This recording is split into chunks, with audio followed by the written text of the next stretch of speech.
What is up, Bruins fans, and welcome back to the Locked On Boston Bruins podcast. I'm your host, Ian McLaren, and on today's show, we're going to discuss the initial roster that was announced for the 2021-22 Bruins, and we're also going to discuss some predictions that I have for this upcoming season. Thank you so much for making Locked On Bruins your first listen of the day. Let's get into it, shall we?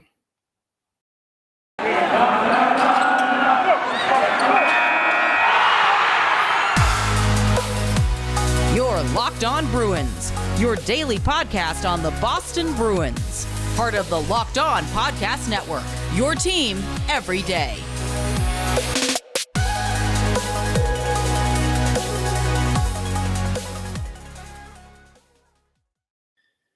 All right, it is Tuesday, October 12th, and the NHL regular season begins tonight. Although we have to wait a few days for the Bruins to get in action as they don't start until Saturday against Dallas. Before we get into today's podcast, just to let you know, this episode is brought to you by Rock Auto. Amazing selection, reliably low prices, all the parts your car will ever need. Visit rockauto.com and tell them Locked On sent you. Want to thank you for all those who have subscribed to the podcast so far on your favorite podcast app, whether it's Apple, Google, Stitcher, Spotify, Pocket Casts is what I use on my Android phone. Each new episode automatically added to your feed for you to download, listen, and enjoy. If you could also rate and review, that would be so very much appreciated. The podcast also available on YouTube now, so you can watch there. Please do subscribe to Locked On Bruins on YouTube. There's a channel there. I'll link to it on Twitter, which you can find Locked NHL Bruins. The podcast is both on Twitter and Instagram using that handle. And you can find me and my hockey tweets and dad jokes at Ian C. McLaren. For those of you watching on YouTube, you can see the Twitter handle there on the bottom of the page. Now, yesterday, the Bruins announced their roster for opening night, or the initial roster is what they called it. And here who is on it. No surprise, Patrice Bergeron, Brad Marchand, David Pastrnak on the top line. I'm kind of projecting what the lineup will be like based on the roster announcement. The second line projects to be Taylor Hall, Charlie Coyle, Craig Smith. On the third line, we have Jake DeBrusk, Eric Haula, and Nick Foligno. And then the fourth line, first of all, Curtis Lazar, sidelined with an upper body injury. Bruce Cassidy, head coach, kind of intimated that it's possible that he might be headed for surgery. So in the meantime, the line looks to be Trent Frederick, Thomas Nozick, and Carson Kuhlman, with Anton Bleed serving as the extra forward. What that means is Chris Wagner, who had been placed on waivers over the weekend and cleared, he has been assigned to Providence, as has standout forward Jack Studnicka, who impressed in an audition for the second line role. But the fact that he is waiver exempt made it easy for him to be sent down to the AHL. That's not the case for Bleed and Kuhlman. Personally, I would have liked to have seen Studnicka on the roster over either of those guys.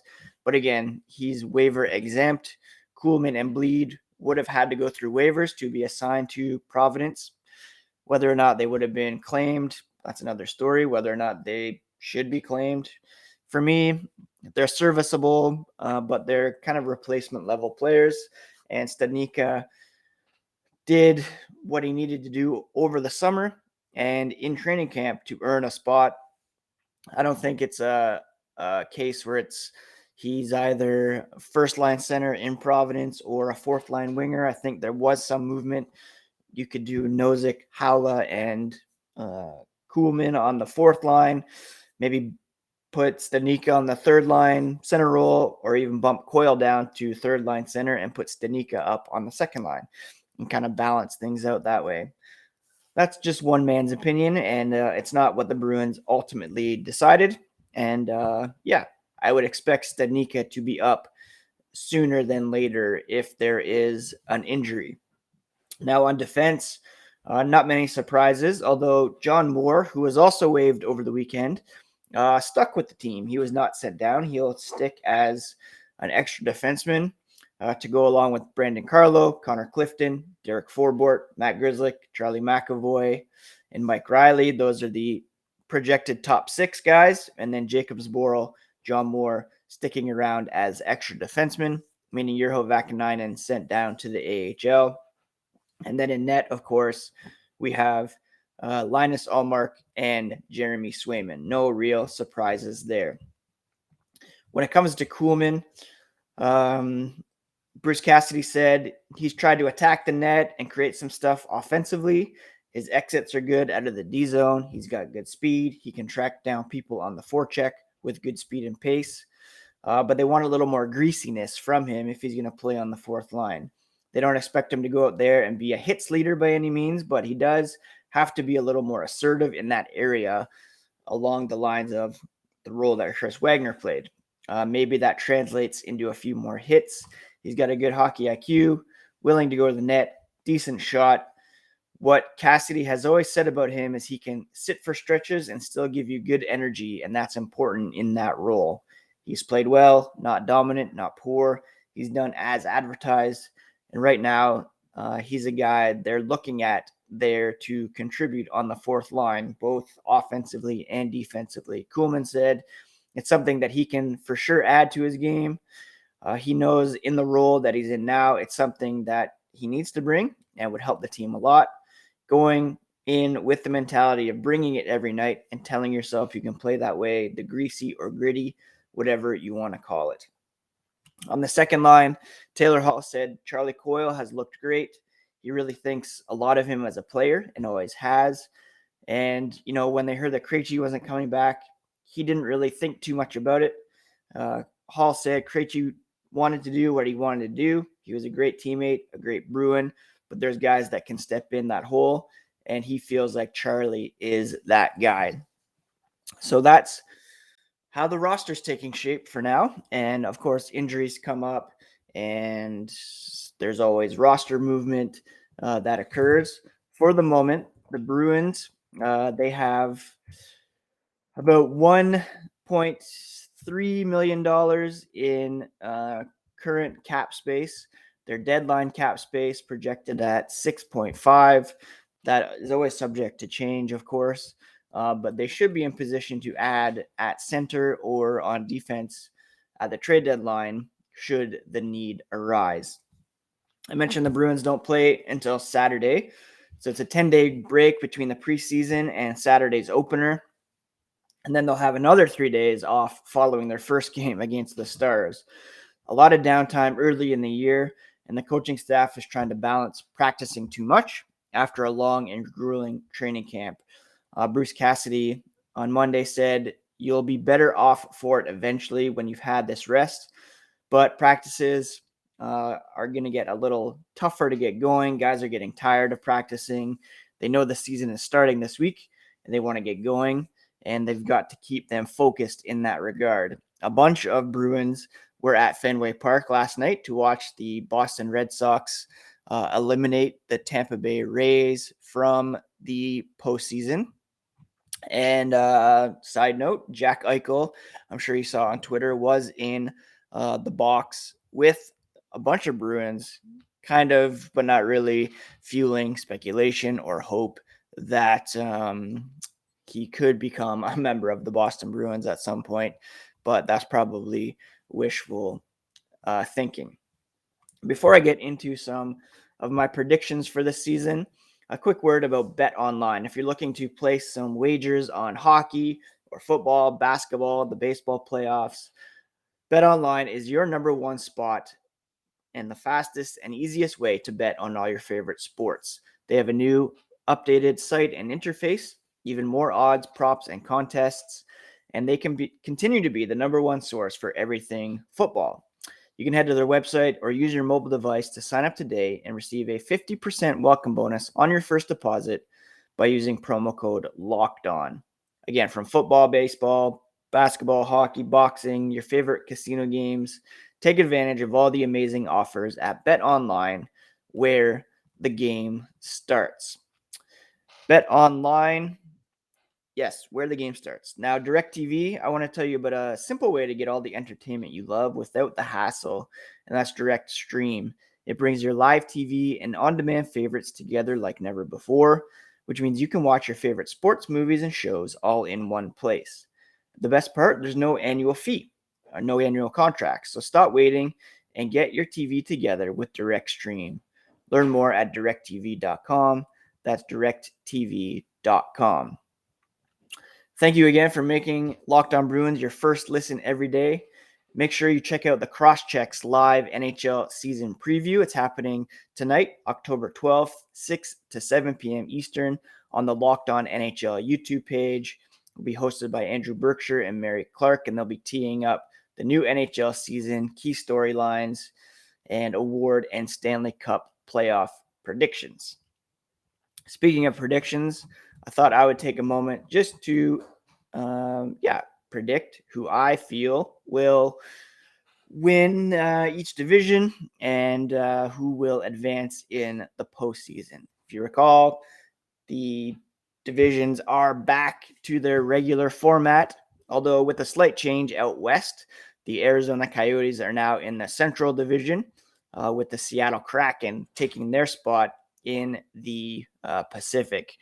For me, the Pacific is probably the weakest of the four divisions. I think Vegas is the runaway favorite out there. They will finish in first place. And then from there, it's a bit of a crapshoot, although I do think Edmonton will be very strong. They'll probably finish in second. Vancouver, perhaps finishing in third. And then, it'll be Calgary, Seattle fighting it out for that fourth spot and perhaps a wild card spot. I don't think the three California teams are really primed for a playoff run, although the future is very bright for the Los Angeles Kings. They got a ton of prospects coming up. I do think the loss of Quentin Byfield for the Kings is huge, and they're probably a year or two away from really breaking out. And same with the Ducks. They have Zegras, Drysdale really primed to break out. But I think that three California teams will be at the bottom. And then Seattle, the three Canadian teams in Calgary, Edmonton, Vancouver, fighting for those three spots. And then Vegas, clearly the best team in that division.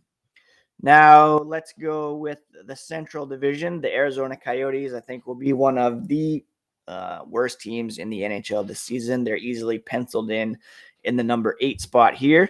And then it gets a bit trickier.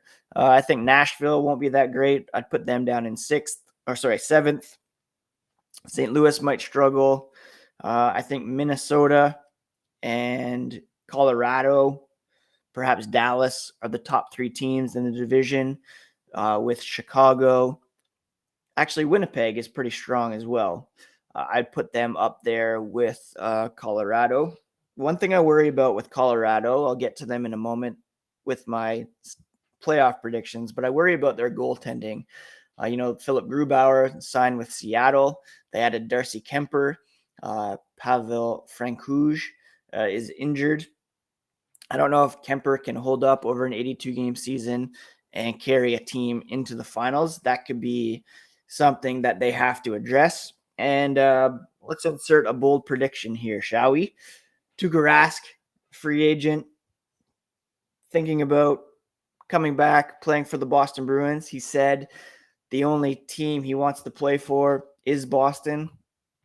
But consider Colorado coming in and making a huge pitch to sign Tuukka Rask to be the goalie that helps them get over the hump and win the Stanley Cup. They're loaded top to bottom, have a very good chance of winning the Stanley Cup.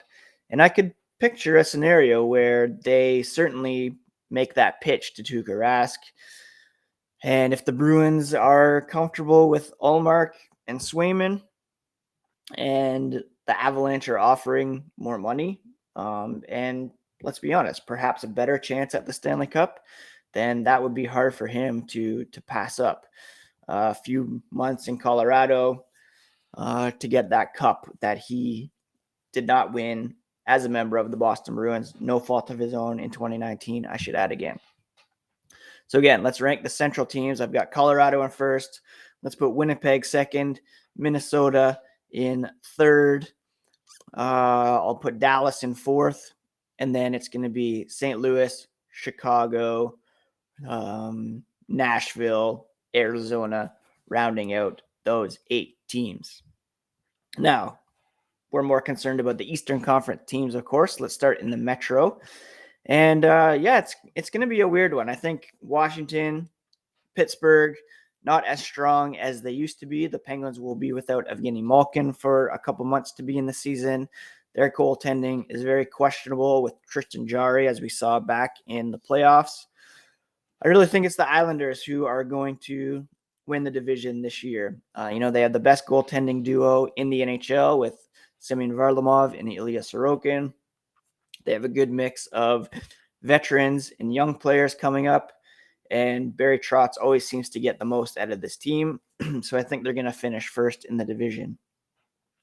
You probably should pencil Washington and Pittsburgh in as number 2 and 3, but I do think that they are vulnerable, and teams like the Philadelphia Flyers, the Carolina Hurricanes, the New York Rangers, even the New Jersey Devils to some extent, could challenge those teams and bump Pittsburgh and Washington out of playoff spots. Columbus, I think, not surprisingly, would be penciled in as the 8 team, but it's going to be really hard to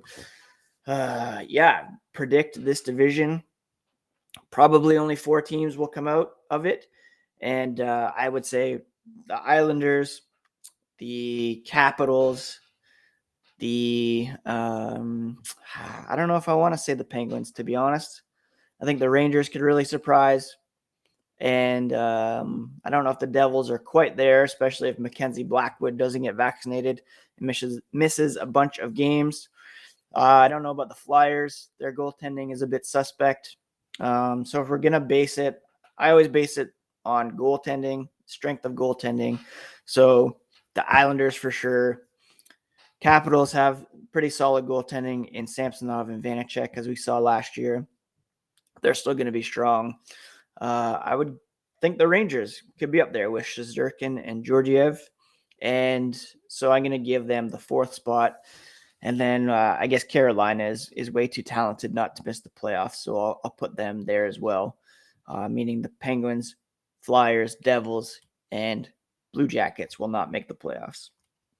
In the Atlantic, it's a bit easier. There's kind of 2 tiers of teams here. At the bottom, you have Ottawa, Detroit, Buffalo certainly will probably be the worst team in the NHL this year. And you also have the Montreal Canadiens, who are interesting because they went to the Stanley Cup Final last year. They have lost Jesperi Kotkaniemi, of course.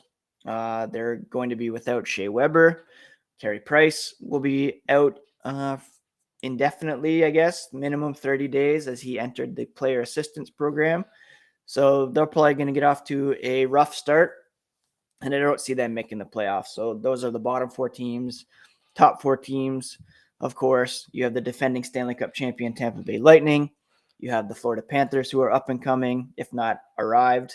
You have the perpetually hopeful Toronto Maple Leafs and our Boston Bruins.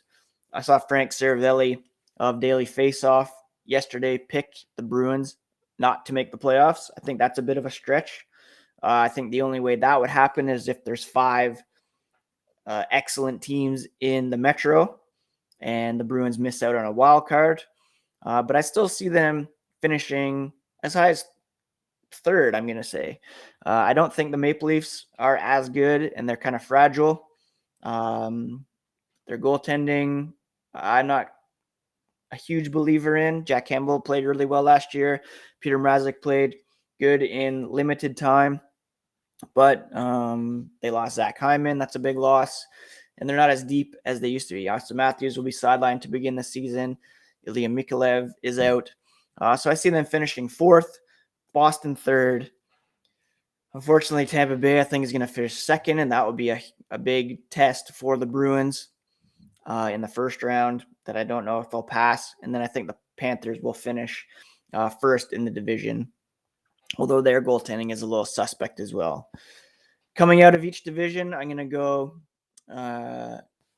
Colorado.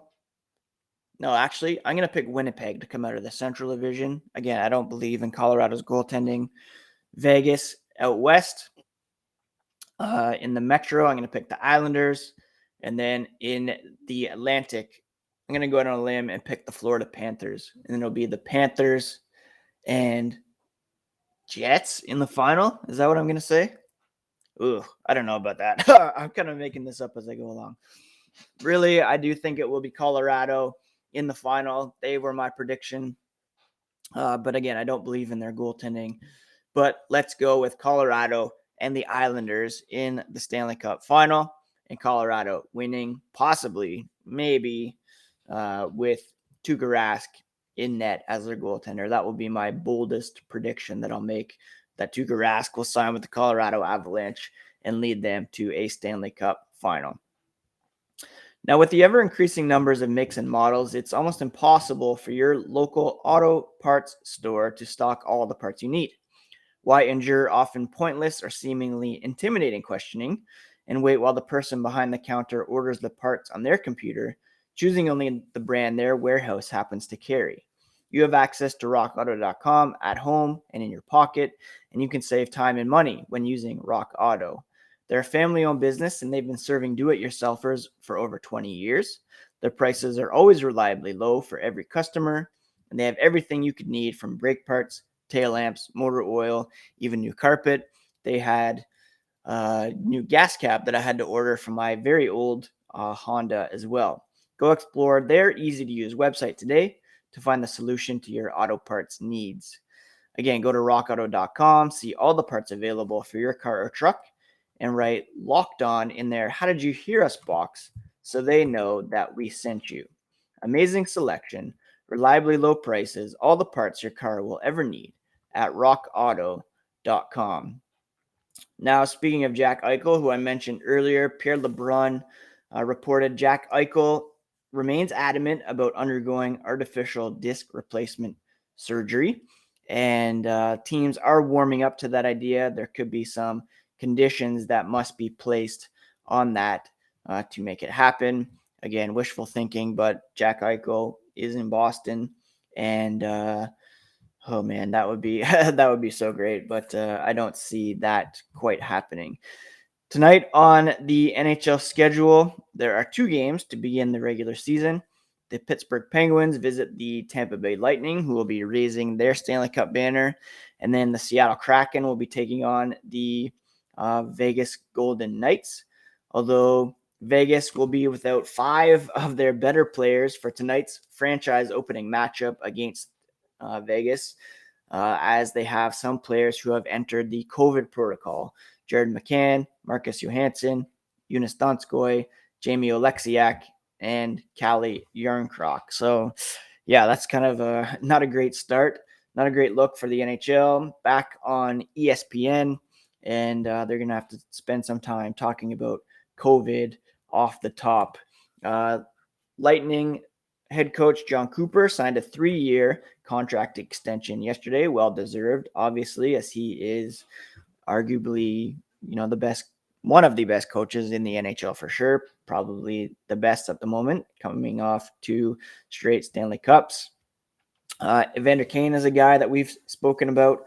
He's listed as non-roster pending the completion of 2 league investigations into allegations of spousal abuse and using a fake vaccination card. Meanwhile, if you're placing odds on the Calder Trophy, look at William Eklund of the San Jose Sharks. He could very well take that mantle at the end of the season. What else is going on? That's pretty much it, I think, in relation to the Boston Bruins. Again, I'm very excited to kick off another season, and I very much appreciate all of you who take some time to listen on a daily basis, a few times a week. It really does mean a lot. If you haven't already, please smash that subscribe button. Each new episode will be added to your feed. We're going to be here 5 days a week throughout the season, also on YouTube. Please subscribe on there. And I'm very excited to get into hopefully the first full 82-game season in the history of Locked On Boston Bruins. First season interrupted by COVID. Second season was shortened due to COVID. COVID still a thing, obviously, but hopefully we can get through a full 82-game season plus the Olympics, which is going to be really exciting as well. So thanks for being here. Thanks for subscribing. Thanks for listening. And we'll be back tomorrow with a brand new episode of Locked On Boston Bruins. Send some mailbag questions in for the upcoming season to Locked NHL Bruins or at Ian C. McLaren, and I will answer those on tomorrow's podcast. I'll also put a call out on Instagram for some questions. So hope you're all having a great start to the week, and we'll catch you again tomorrow. Take care, friends.